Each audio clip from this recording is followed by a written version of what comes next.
திரு கோபண்ணா, இப்போ பாரதிய ஜனதா கட்சி பாரதிய ஜனதா கட்சியினுடைய தேர்தல் அறிக்கை உங்களுடைய முதற்கட்ட பார்வையும் 10 ஆண்டு காலமாக தமிழ்நாட்டிற்கு கொடுக்கப்பட்ட நிதி 10.76 லட்சம் கோடி ரூபாய் அப்படின்னு பாஜக சொல்லியிருக்கக்கூடிய அது குறித்தும் உங்களுடைய பார்வை.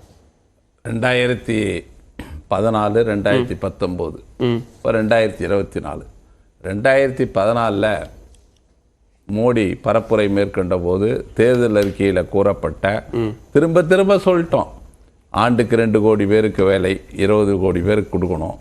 அது நிறைவேற்றப்படவில்லை. விவசாயிகளுக்கு குறைந்தபட்ச ஆதரவு விலை திரு ஆசீர்வாதம் அதை கிளாரிஃபை பண்ணாரு. நீங்க வேலை வாய்ப்புனா நேரடியா அது அரசாங்கம் கொடுக்கக்கூடிய அரசு துறைகளில் கொடுக்கக்கூடிய வேலை வாய்ப்புகள் கிடையாது, அது வேலை வாய்ப்புகளை உருவாக்குவது அப்படிங்கறத சொல்லிட்டாரு. வேலையில்லா திண்டாட்டம் 45 ஆண்டுகளில் இல்லாத அளவிற்கு வேலையில்லா திண்டாட்டம் தலைவிரித்து ஆடுகிறது. படித்த இளைஞர்களுக்கு வேலை கிடையாது. அடுத்து MS சுவாமிநாதன் குழு பரிந்துரை நிறைவேற்றப்படவில்லை. ஓராண்டு காலம் விவசாயிகள் போராடினார்கள். அவர்களை சந்தித்து பேச மறுத்த ஒரு பிரதமரை நாம் பெற்றிருக்கிறோம். ஆக கொடுத்த வாக்குறுதிகள் 2014 நிறைவேற்றல. 2019 புல்வாமா தாக்குதலை வைத்து மத ரீதியாக மக்களை பிளவுபடுத்தி மீண்டும் வெற்றி பெற்றிருக்கிறார். மறுபடியும் இப்ப என்ன தேர்தல் அறிக்கை வெளியிட்டிருக்காங்க. தேர்தல் முதல் கட்ட தேர்தல் எல்லாம் இன்டர்ஃபியர் பண்ண வேணாம். முதல் கட்ட தேர்தல் நடந்து 10 நாட்கள் கழித்து 10 ஆண்டு காலம் இந்தியாவை ஆண்டு கொண்டிருக்கிற ஒரு ஆளுங்கட்சி இன்றைக்கு தேர்தல் அறிக்கை வெளியிட்டிருக்காங்க. தேர்தல் அறிக்கையோ அல்லது கவர்ச்சிகரமான அறிவிப்புகளோ தேவையில்லை. இந்த 10 ஆண்டு கால ஆட்சியே போதும் மக்கள் வாக்களிக்கிறதுக்கு. கொடுத்த வாக்குறுதிகளை நிறைவேற்றாமல் 2019 வெற்றி பெற்ற மாதிரி மக்களை மறுபடியும் ஏமாற்றி வாக்கு வாங்கிடலாம் நினைக்கிறாங்க. இந்த வாட்டி நடக்காது. ஏன்னா மிகப்பெரிய பொருளாதார பேரழிவு இருக்கு. அதற்கு நான் சொல்றேன்.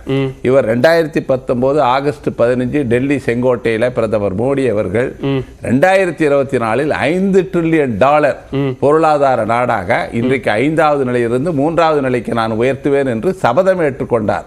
ஆனால் 2024 தேர்தல் வந்தது. இன்னைக்கு என்ன வளர்ச்சி? 2014 நாங்க ஆட்சியை விட்டு விலகிறப்போ இந்தியாவினுடைய மொத்த உள்நாட்டு உற்பத்தி 100 லட்சம் கோடி ரூபாய். அது 200 லட்சம் கோடியாக 2 மடங்கு கூட்டி இருக்கணும். ஏன்னா நாங்க 2004 50 லட்சம் கோடி மொத்த உள்நாட்டு உற்பத்தி பேரிடர் காலங்கள்ல பல்வேறு உலக நாடுகள் பொருளாதார ரீதியாக பாதிப்பை சந்திக்கும்.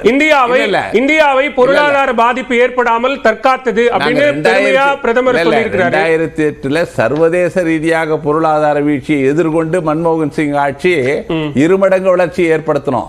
ஏன்னா 2004 50 லட்சம் கோடி, 2016 100 லட்சம் கோடியாக 2 மடங்கு நாங்கள் வளர்ச்சி ஏற்படுத்தினோம். ஆனா இவர்கள் 200 லட்சம் கோடிக்கு பதிலாக 173 லட்சம் கோடி தான் நீங்க மொத்த உள்நாட்டு உற்பத்தி இலக்கை அடைய முடியல. உன்ன கோல் போஸ்ட மாத்தி 2026-27 நாங்க அடைவோம், 3வது முறை வாய்ப்பு கொடுன்னு மோடி கேட்கிறாரு.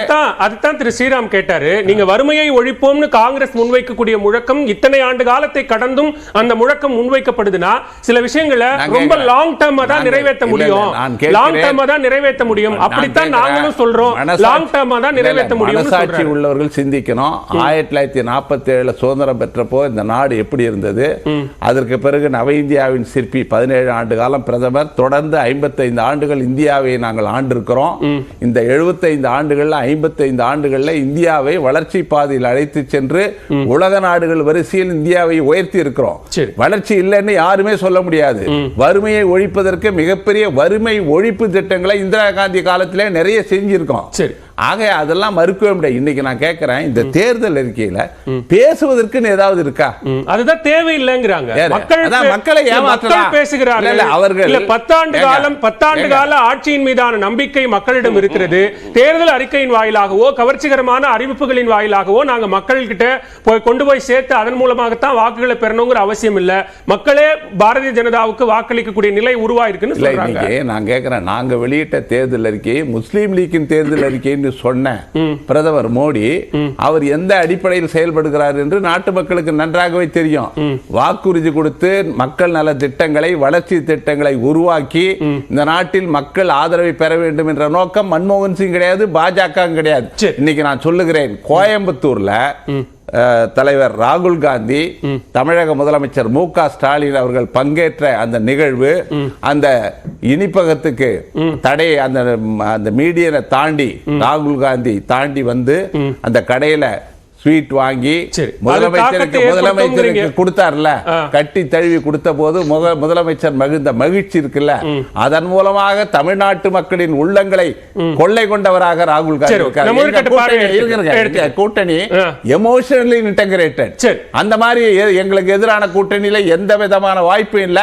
வெறும் நான் சொல்றேன், தோசை இட்லி வடை பிடிக்கும், தமிழ் மொழி பிடிக்கும், பாரதியாரை பிடிக்கும், திருக்குறளை பிடிக்கும் சொல்லிட்டு தமிழ் மொழிக்கு 5 ஆண்டுகள் இந்தியாவின் பெருமை மிகு தமிழ் மொழி வளர்க்கப்படும், திருவள்ளுவர் கலாச்சார உலக நாடுகளில் அமைப்பதற்கு முயற்சி மேற்கொள்ளப்படும் அப்படின்னு வாக்குறுதி கொடுத்திருக்காங்க. வெறும் வார்த்தைகளால தமிழை வளர்க்க முடியாது, அதற்கு நிதியை ஒதுக்கணும். செம்மொழி தகுதி பெற்ற தமிழ் மொழிக்கு 78 கோடி, 24,000 பேர் பேசுகிற சமஸ்கிருதத்துக்கு 1428 கோடி, 18 மடங்கு அதிகமாக கொடுக்கிறீர்களே, நீங்கள் தான் தமிழ் வளர்க்க போறீங்களா? ஓகே, திரு ஆசீர்வாதம் ஆச்சாரி, நீங்க சுருக்கமா பதில் சொல்லிருங்க. ஒரு இடைவேளை எடுக்க வேண்டியிருக்கு, நீங்க சுருக்கமா பதில் சொல்லிருங்க.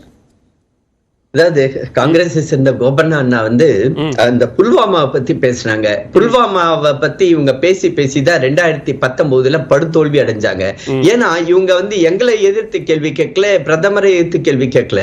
நம்மளுடைய ராணுவம், அந்த ராணுவம் வந்து உண்மையிலேயே வந்து அந்த தாக்குதலை நடத்துச்சா, அந்த பாலக்கோட்ல போய் நடத்துச்சா அப்படின்ற ஒரு கேள்விக்குறியே இவங்க வச்சாங்க. அதன் காரணமா தான் 2019 படுதோல்வி அடைஞ்சாங்க, எதிர்கட்சி அந்தஸ்தை கூட இழந்தாங்க. அதை அண்ணன் வந்து திரும்பி அதை கொஞ்சம் ஞாபகப்படுத்தணும். நீங்க வந்து பாஜகவை நீங்க அட்டாக் பண்ணுங்க, அதுக்கு நாங்க பதில் சொல்றோம். ஆனா தயவு செய்து நம்மளுடைய ராணுவம், நம்மளுடைய ஏர்போர்ஸ், நம்மளுடைய நேவிய, அவங்களுடைய பணியை, அவங்களோட தேச தியாகத்தை வந்து கொச்சைப்படுத்தாதீங்க. அடுத்ததாக அண்ணன் வந்து கான்ஸ்டன்டைன் அண்ணன் வந்து கேட்டாங்க இல்லீங்களா, ஜிஎஸ்டி. அண்ணன் உங்களுக்கு ஒரே ஒரு சின்ன தகவல் மட்டும் கொடுத்துக்கிறேன். எஸ்டி மூலமா 36,353 கோடி, ஐஜிஎஸ்டி மூலமா 32,611 கோடி, சிஜிஎஸ்டி மூலமா 27,360 கோடி கொடுத்தோமா கொடுக்கலையா? அதை நீங்க தயவு செய்து நீங்க பாருங்க. அது அல்லாம செஸ் மூலமாவே 57,557 கோடி கொடுத்திருக்கோம்.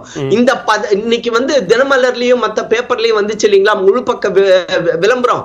அதுல வந்து உங்களுக்கு ஏதாவது உங்களுக்கு வந்து ஆட்சேபனை இருந்தா நீங்க வந்து எலெக்ஷன் கமிஷன்ல போய் கம்ப்ளைண்ட் கொடுங்க, நாங்க பதில் சொல்றோம். ஏன்னா எங்களுடைய மாநில தலைவர் திரு அண்ணாமலை அவர்கள் தன்னுடைய யாத்திரையை ஆரம்பிக்கிற முதல் நாளே இதுக்குரிய எல்லா டேட்டாவும் வந்து வெளியிட்டு தான் ஆரம்பிச்சாரு. ஒரு வருஷமாக நாங்க இத பேசு பொருளாக்கிட்டு இருக்கோம், மக்கள் அதை வந்து ஏத்துக்கிட்டாங்க. இன்னைக்கு உங்களுக்கு பயம் என்ன? இதனால் காரணமாக தமிழ்நாட்டுல பாஜக காலூன்றி விடும், பாஜகவுக்கு எம்பி சீட்டுகள் வந்து விடும். நாங்க வந்து தமிழ்நாட்டுல வந்து பெனட்ரேட் பண்ணது வந்து உங்களுக்கு திராவிட சிந்தனையை வந்து கட்டமைச்சிருக்கீங்களா, அதுல ஓட்ட விழுந்துரும்ன்ற அந்த ஒரு பயத்தின் திரு ஆசீர்வாதம் ஆச்சாரி ஒரு